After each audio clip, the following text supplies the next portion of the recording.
Olá, amigos. Nossas saudações cordiais. Eu sou Patrícia Lins, do canal Lições de Amor, e hoje estou aqui com muita alegria para a Sociedade Espírita André Luiz, a pedido do querido amigo Celso Seara, em nome de quem congratulo as ações em prol do bem dessa instituição espírita que há tantos anos mantém as suas portas abertas para o auxílio e o amparo dos nossos irmãos e pela propagação do Evangelho de Jesus à luz da nossa consoladora doutrina espírita. Hoje nós abordaremos um tema muito interessante, principalmente nesses dias tumultuados, atribulados que nós vivemos. O verdadeiro sentido da vida. Um tema auspicioso, muito profundo, e que nós aqui tentaremos dar a nossa modesta contribuição.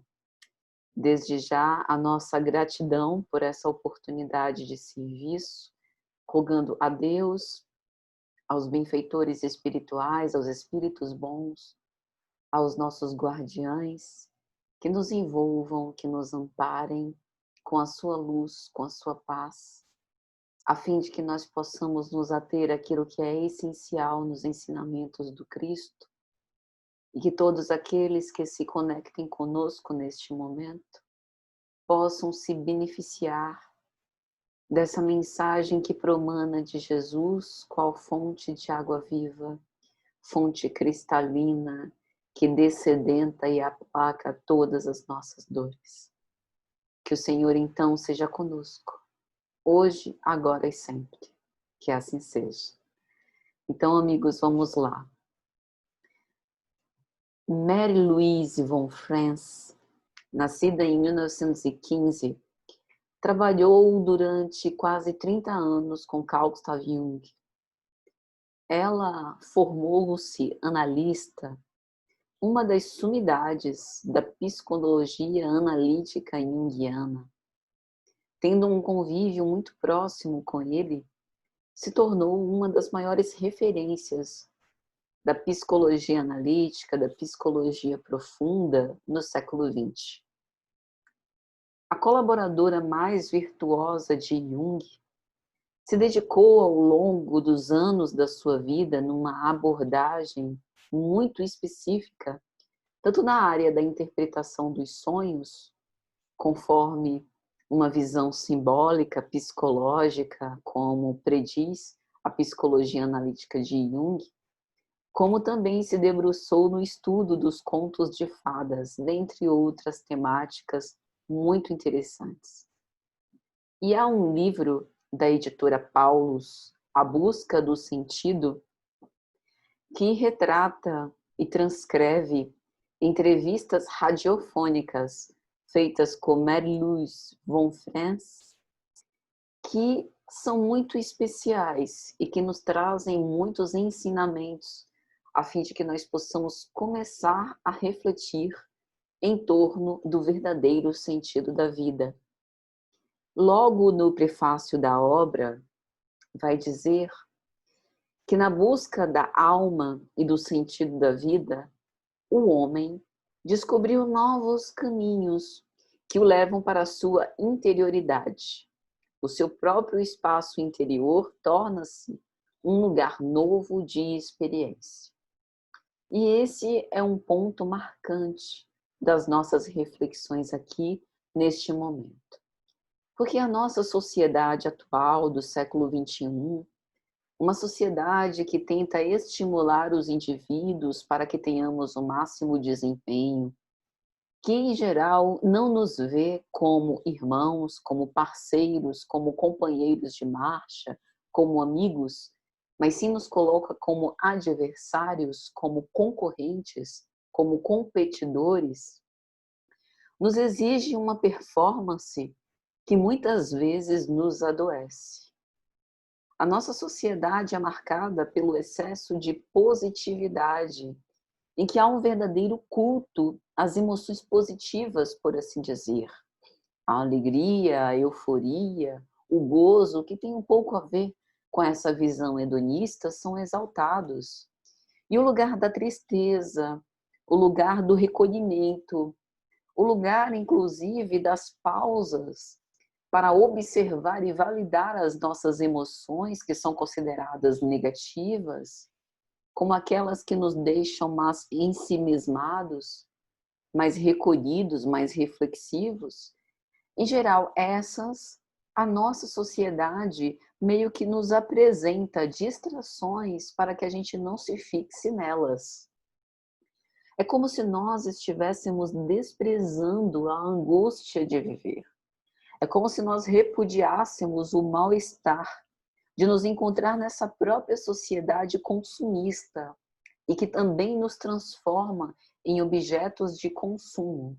Basta ver as redes sociais. Todos os dias são milhões de imagens, de vídeos postados na nossa timeline.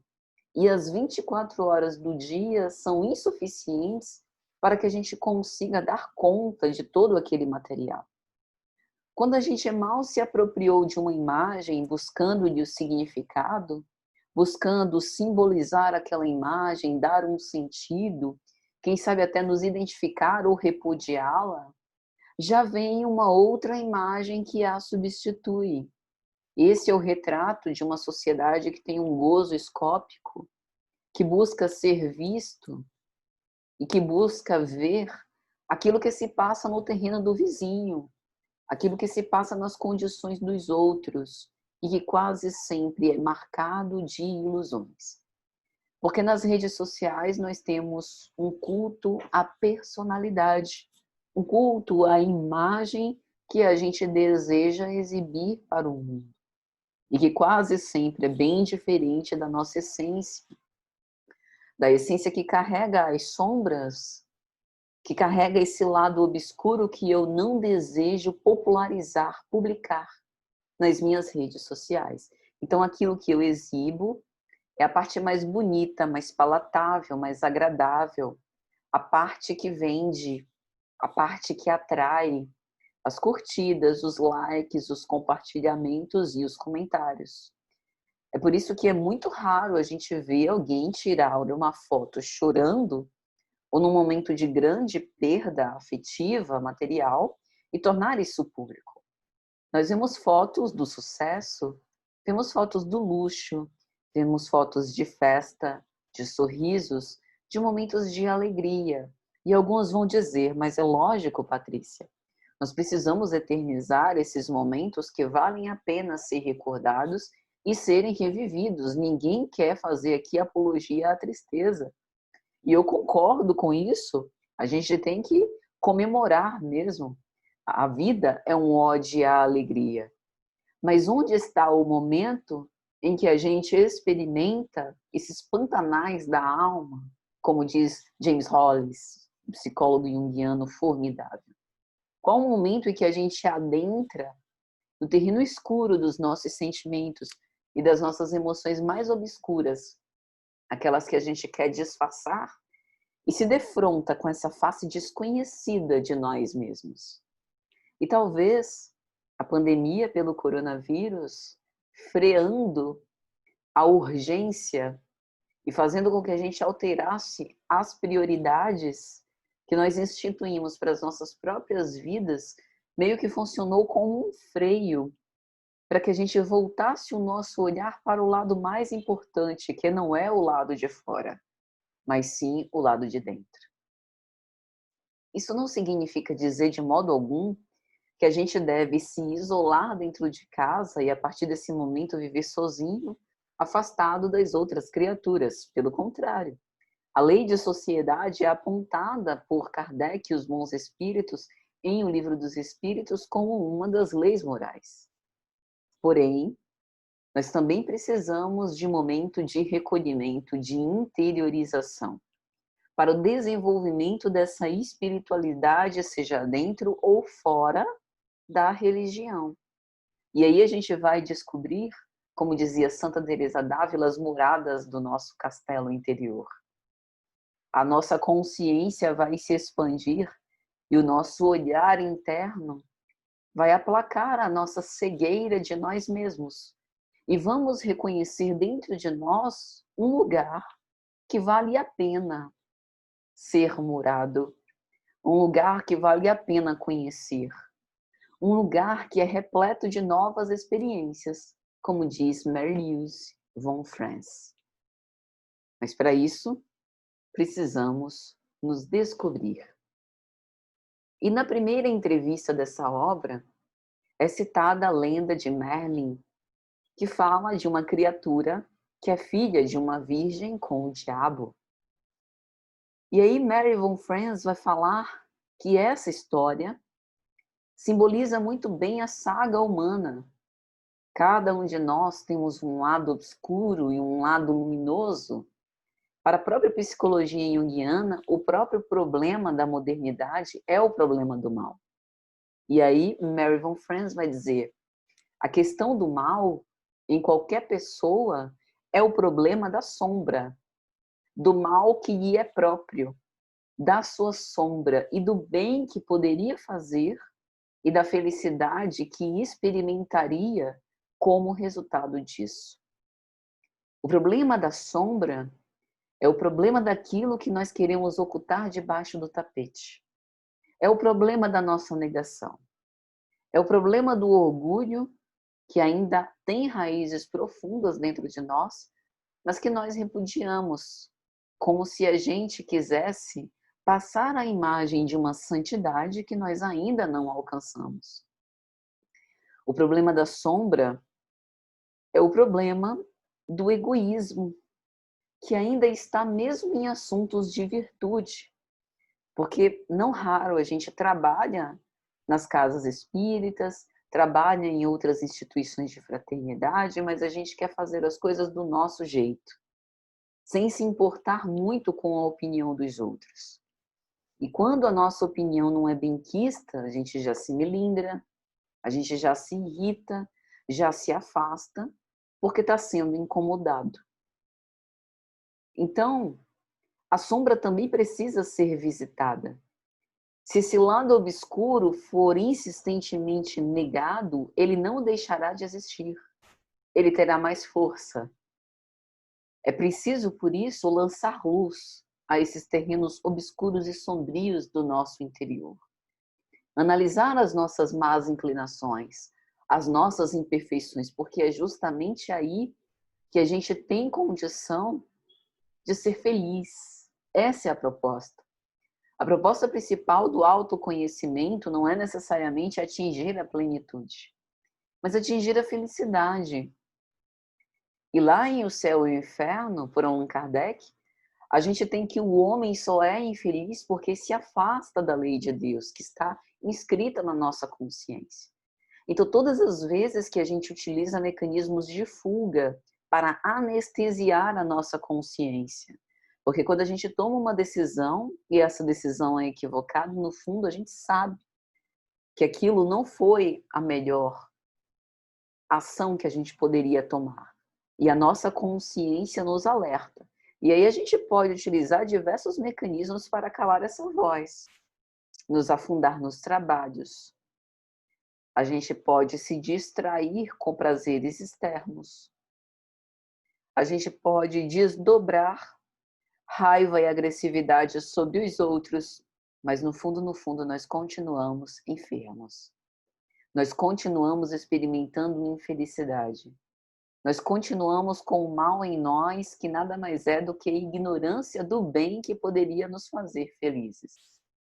Então é por isso que Mary von Franz vai dizer que Merlin é o símbolo daquilo que une o bem e o mal em si.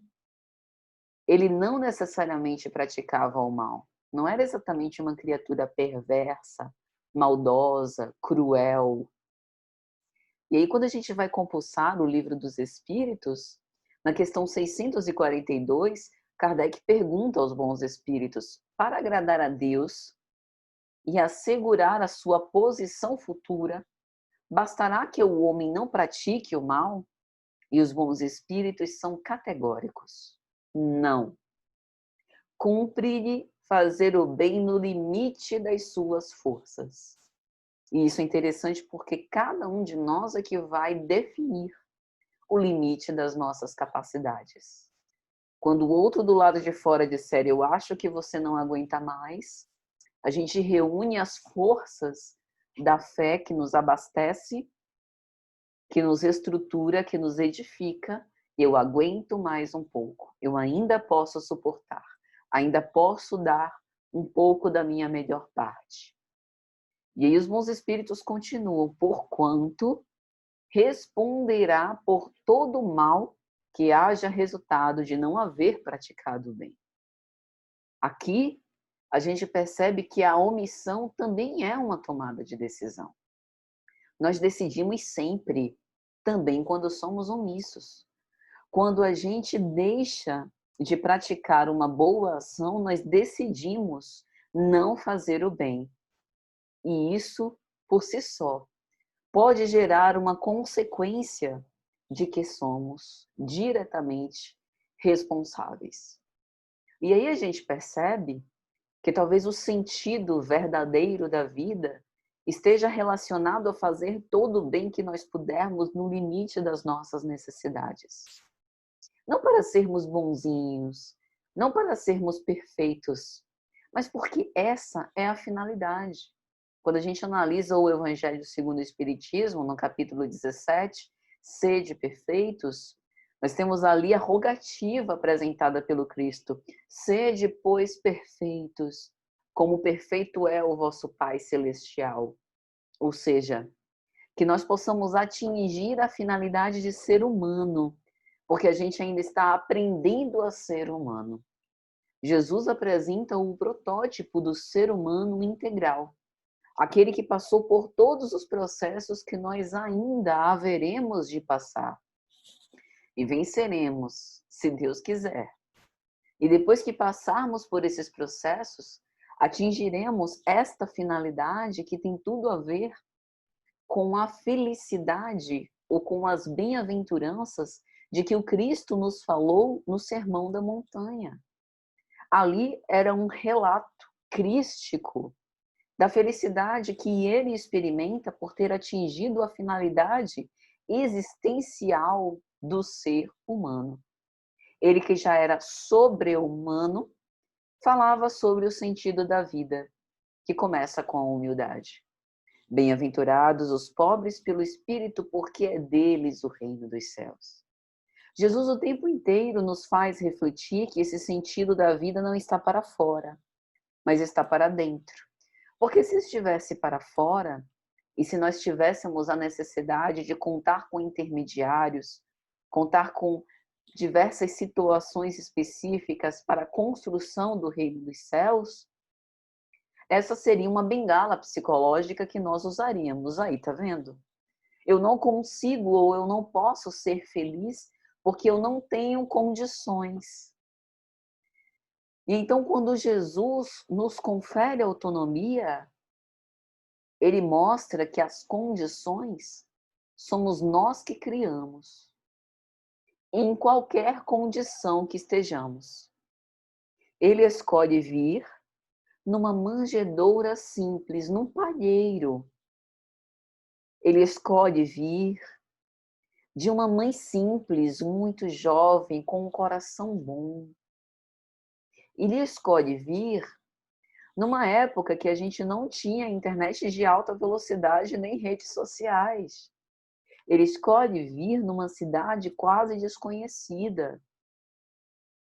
Ele não disputava o poder dos grandes políticos e religiosos da sua época, mas era detentor de uma sabedoria muito superior aos maiores sábios do seu tempo.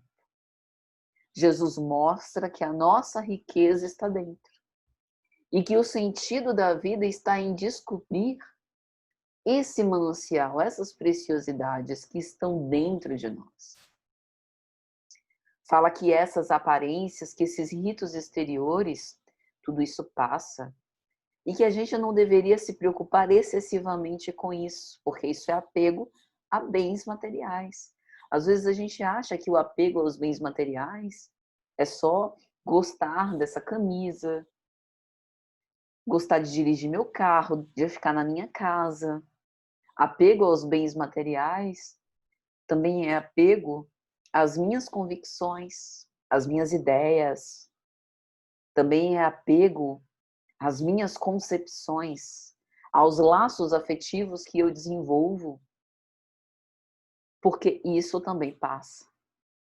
A vaidade é um grave apego a bens materiais, porque é o apego à personalidade, Patrícia, que tem uma data de nascimento que desencarnará dentro em breve. Então, tudo isso não tem real valor, mas o real valor está em o que eu faço dessas experiências. É por isso que Mary von Franz vai dizer que o grande perigo é quando se ignora o mal e a gente passa a vê-lo apenas nos outros. Jesus já antecipou isso há tantos anos.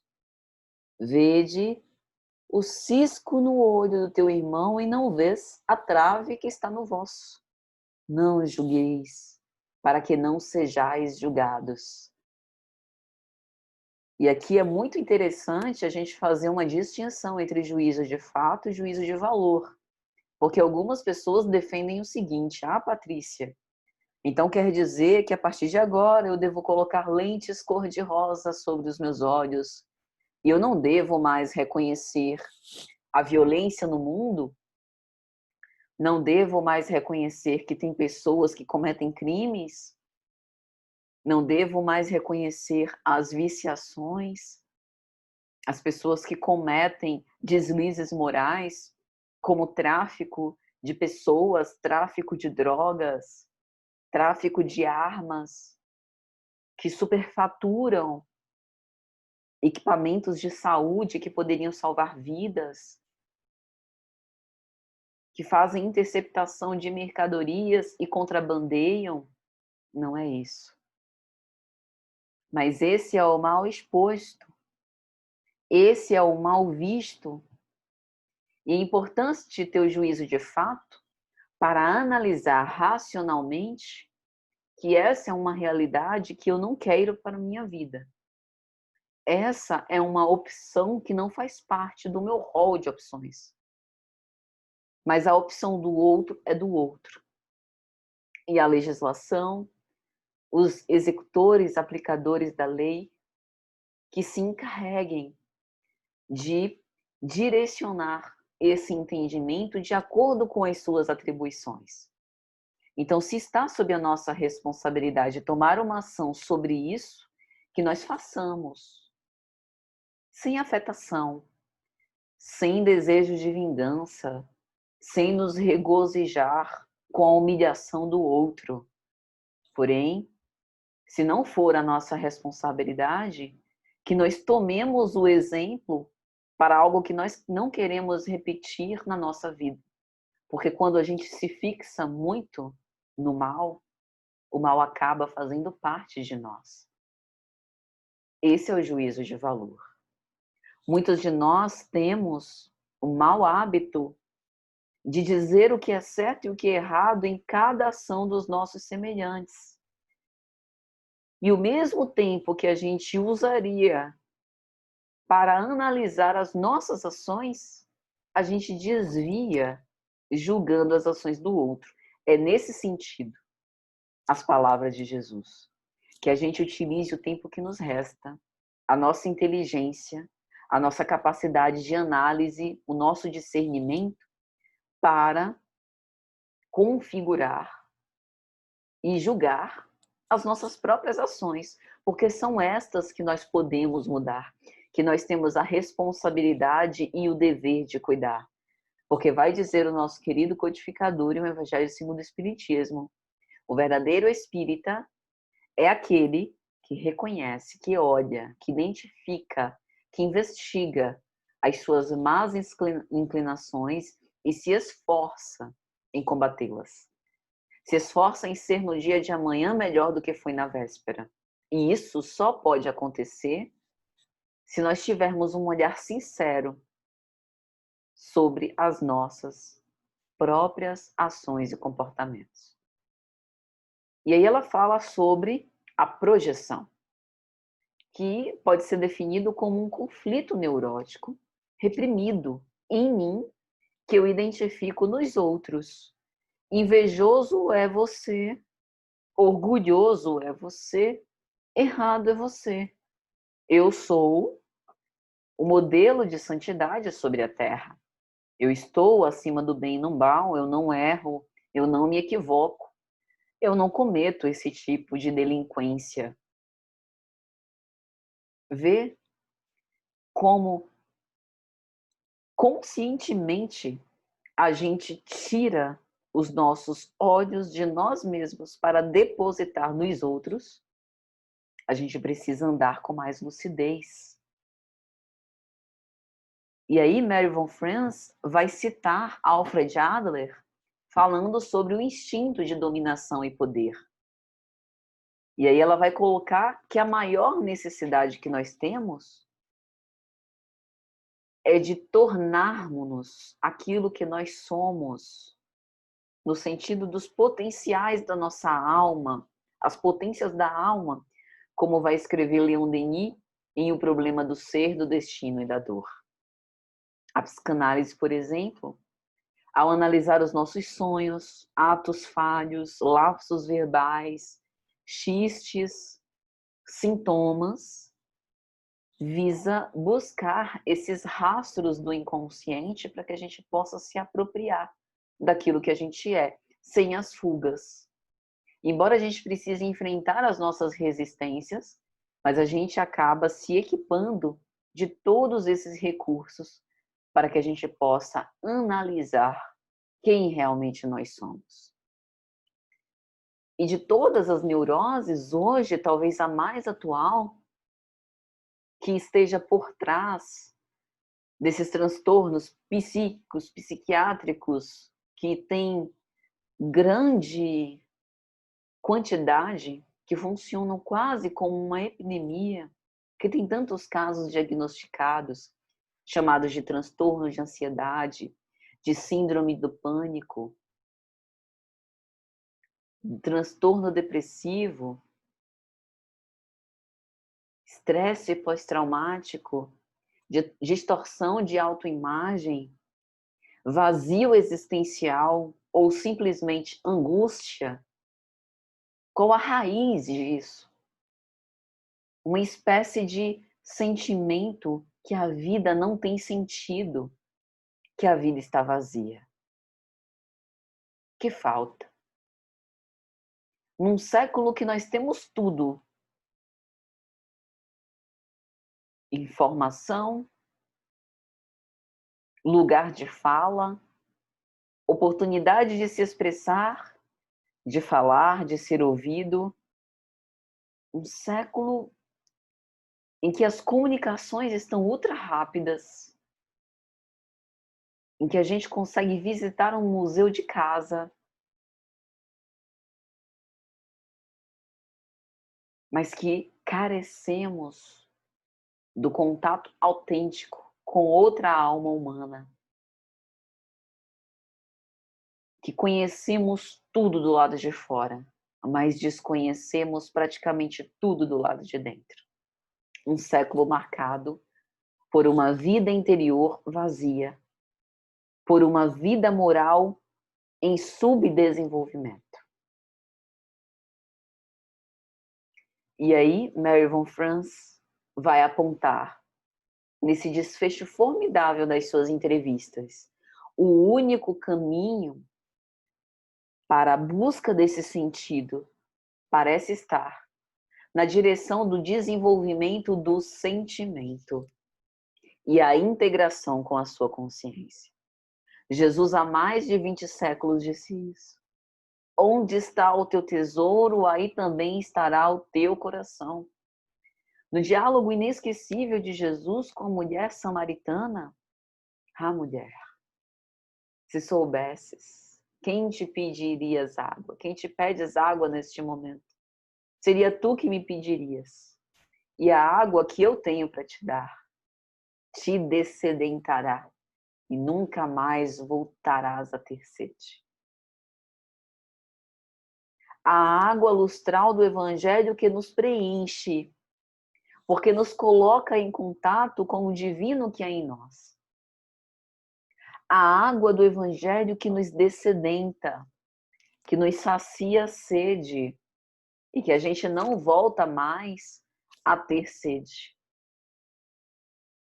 A água que faz uma apologia ao sentimento, ao dever bem cumprido, à obediência, à resignação, à mansuetude, à pacificidade, à prática da verdadeira caridade. Mas não uma ação automática, sem discernimento. Uma ação que utiliza o raciocínio, uma fé que une-se ao coração.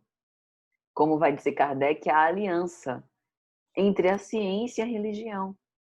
A integração do nosso sentimento com a nossa própria consciência. É interessante porque os psiquiatras do início do século XIX acreditavam que uma vida saudável era uma vida apática, sem sofrimento, sem sentimento. E eles tentavam discernir o cognitivo do emocional. Mas inteligência é um conjunto dos dois. Inteligência não é só a capacidade de memória de concatenar raciocínios entre saberes diversos. Vai responder uma questão de matemática profundamente enraivecido?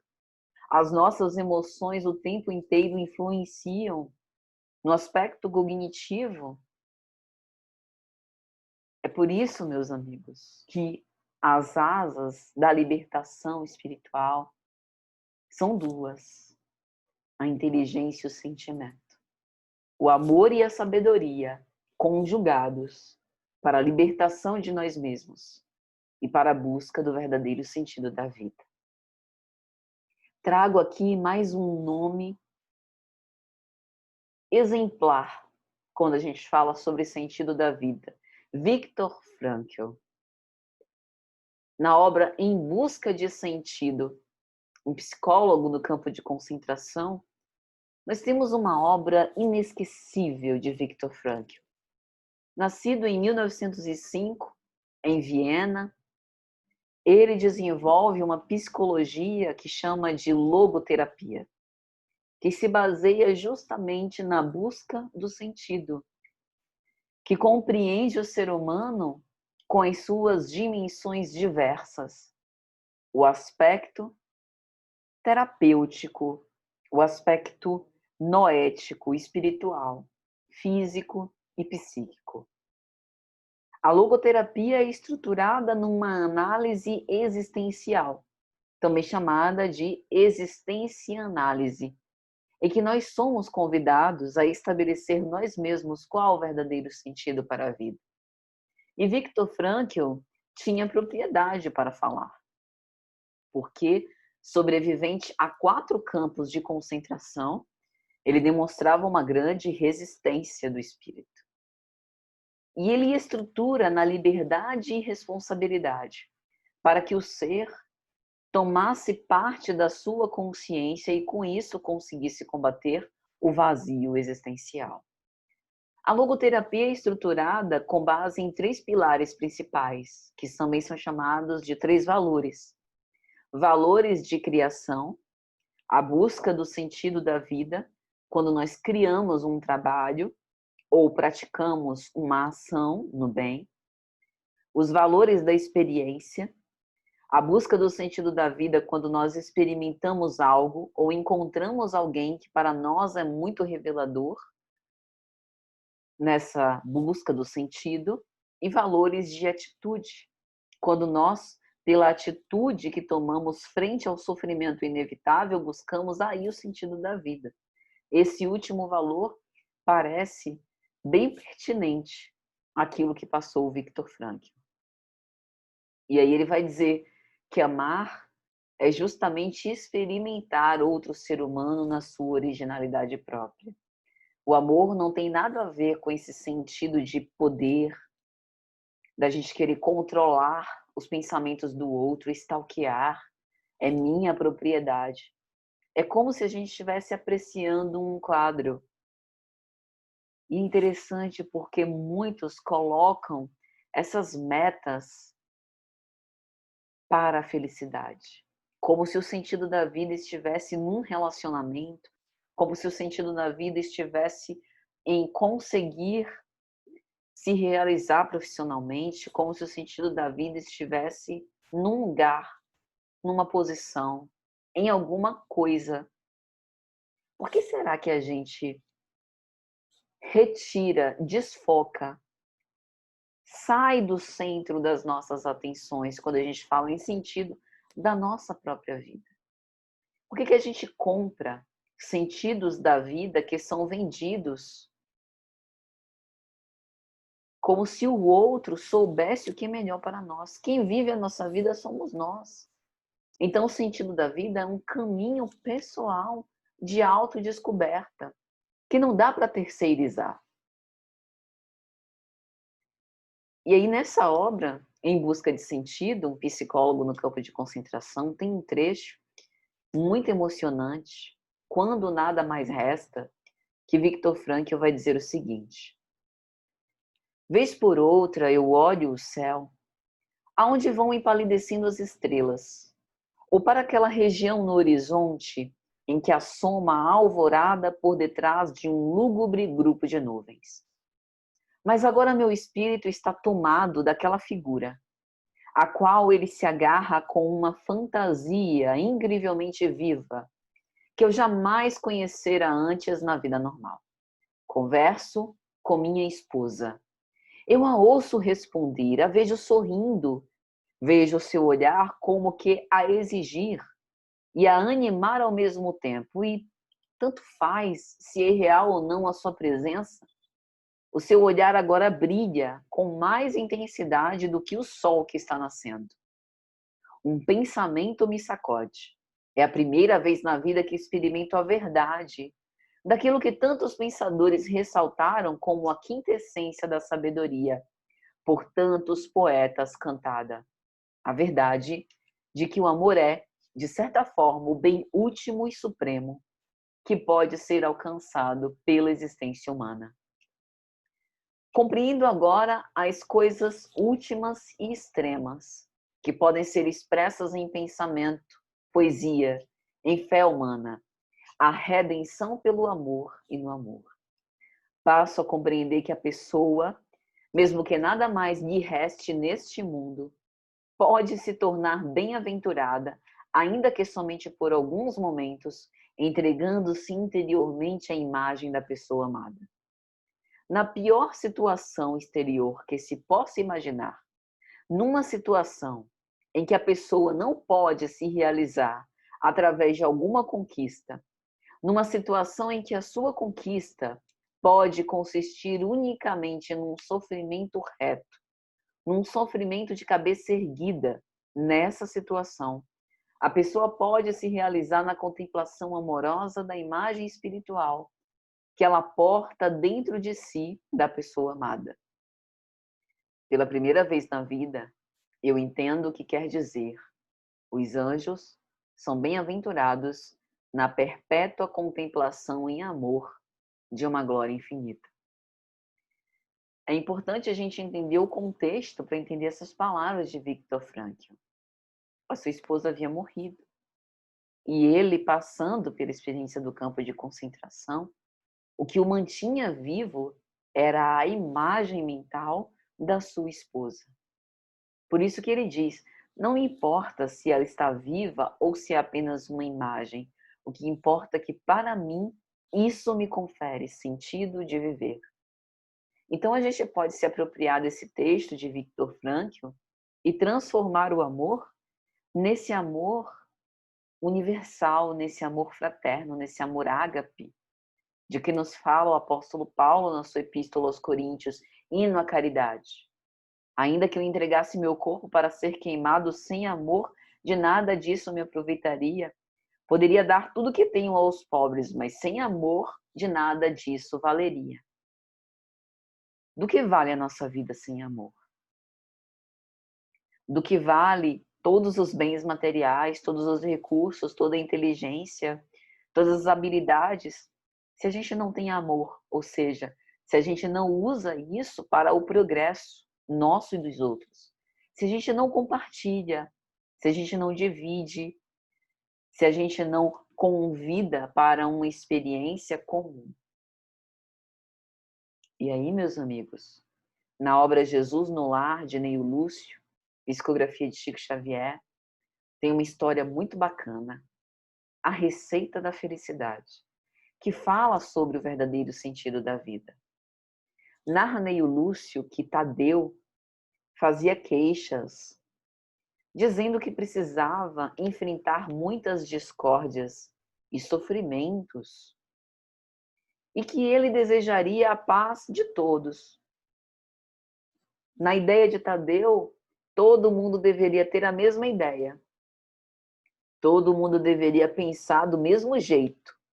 Essa, para ele, é o modelo de felicidade.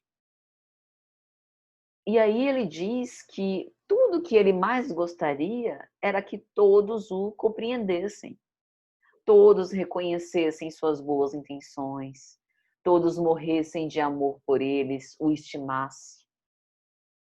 E o que Jesus responde a ele é algo muito simples.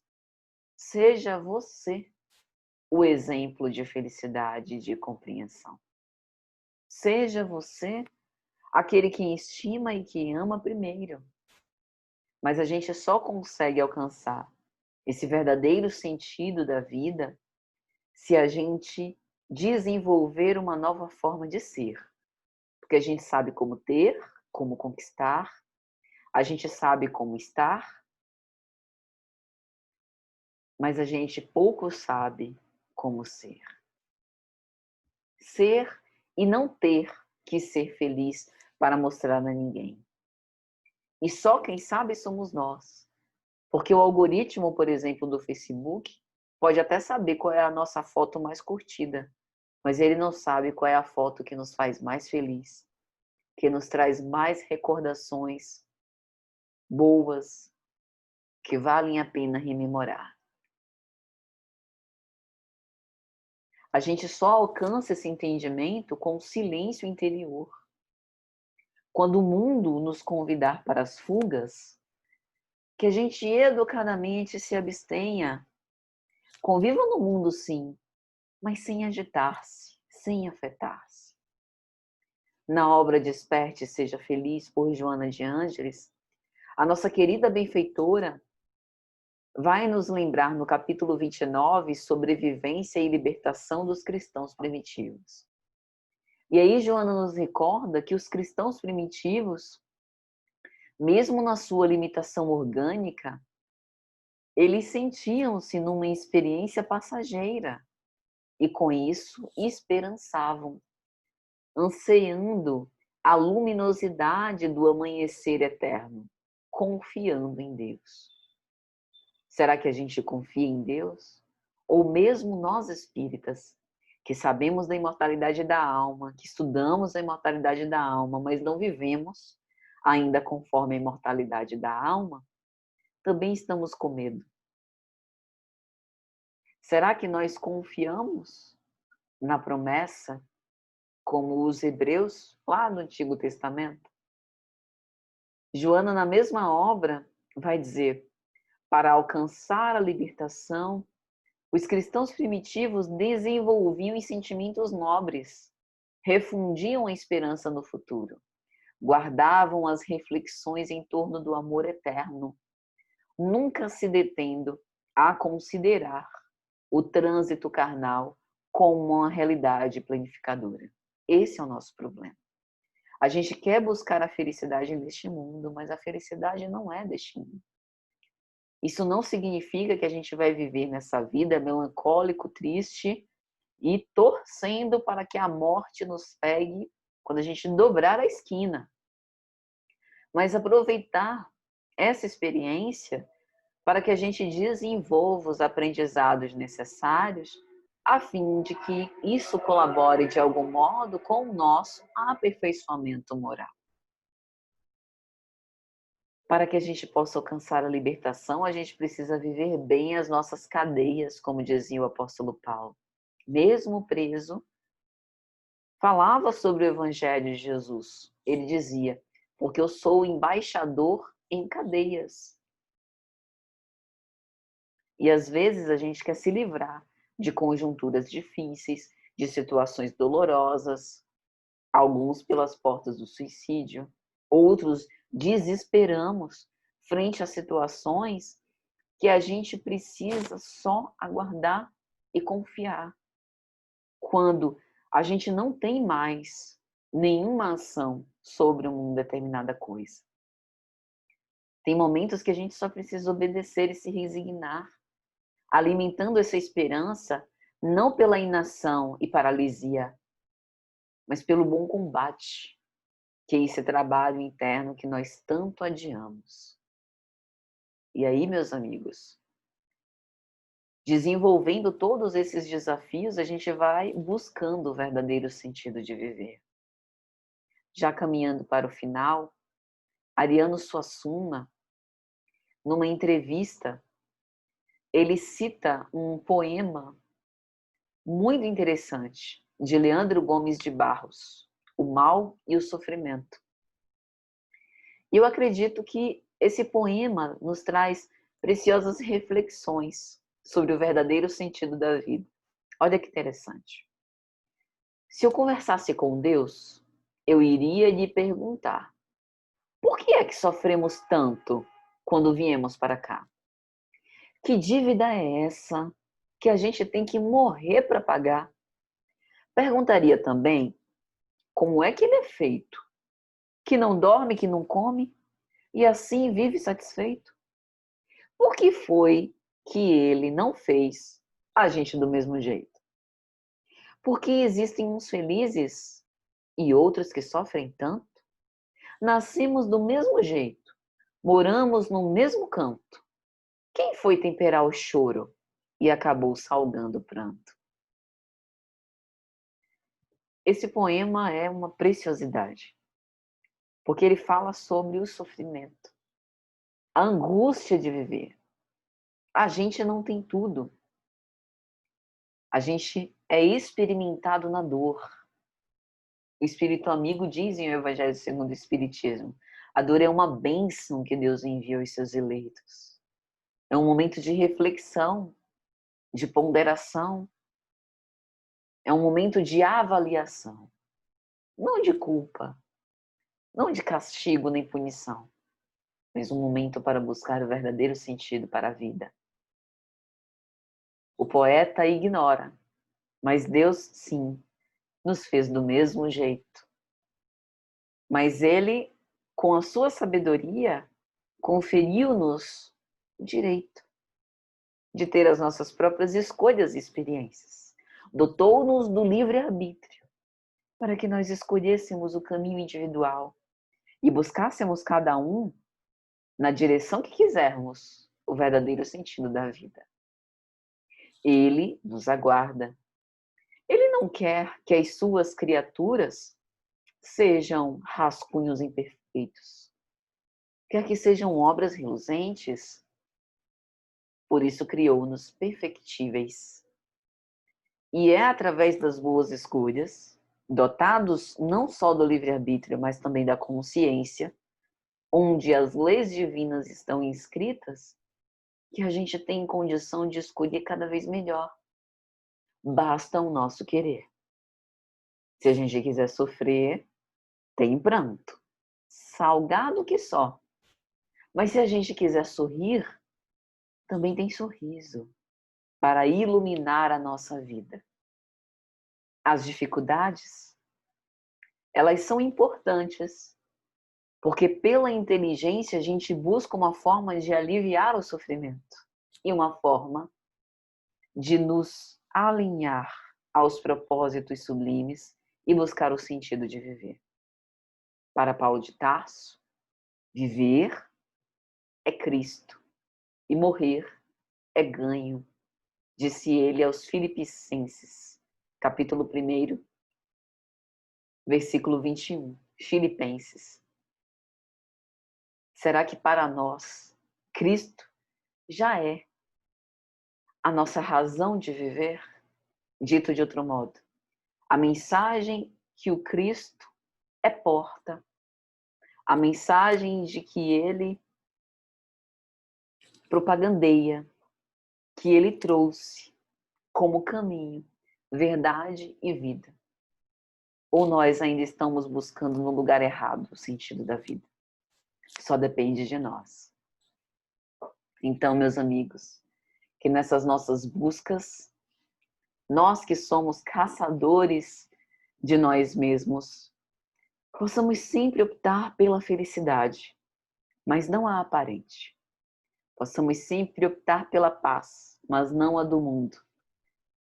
Porque foi o próprio Cristo quem nos advertiu. No mundo tereis aflições, mas tem de bom ânimo, porque eu venci o mundo. Jesus apresenta-nos como o sentido da vida, servir. O Filho do Homem veio para servir, não para ser servido. E aquele que quiser ser o maior de todos, que seja o menor, o que mais serve, o que mais ampara, o que mais ajuda, o que mais pratica caridade. Talvez esteja aí a direção. Que Jesus nos abençoe e nos ilumine a todos. Nossos votos de muita paz. E assim nós agradecemos, Pai, pela oportunidade que tivemos de reflexionar sobre os vossos ensinamentos de amor com o objetivo de aclarar as nossas consciências para que voltemos o nosso olhar para a nossa real felicidade e o verdadeiro sentido da vida. Que o Senhor nos inspire, nos proteja, nos ilumine e nos guarde hoje e sempre. Que assim seja. Muita paz então, meus amigos.